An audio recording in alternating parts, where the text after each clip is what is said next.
To a great start, and right there in lane number 4 it looks like Michelle Russell from Chima off to a flying start, but Genevieve Orton in lane number 7 from Orenda starting to assert herself. It's Genevieve Orton from Orenda and Michelle Russell from Chima, but it looks like Genevieve Orton is off to a flying start, and it's her and Michelle Russell. It's Orton and Russell, Russell and Orton, Russell and Orton, Orton and Russell at the line. Who? That's so you're in the lead group. Let's say you're in first or second position, leading the 30 other paddlers. What are you focusing on? This turn, or are you trying to increase your own stroke rate?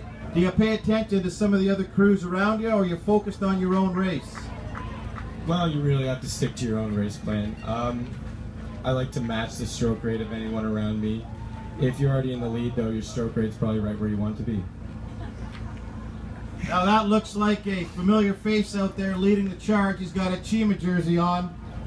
He's paddling hard.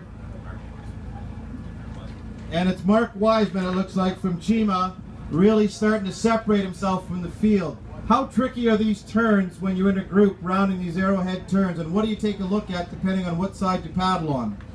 Well, as a left, the turn's a bit of a disadvantage. The right side have a much easier time, but it's really important to focus on separating yourself from everyone else, as it's very common to get hit coming around the turn.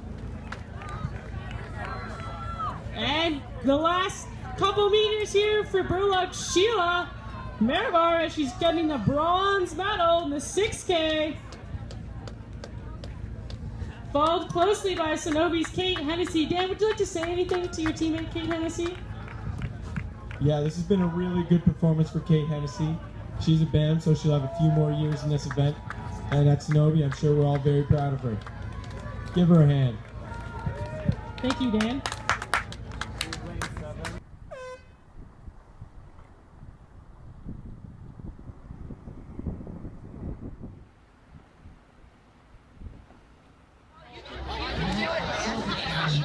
That's what you gotta do. Every race.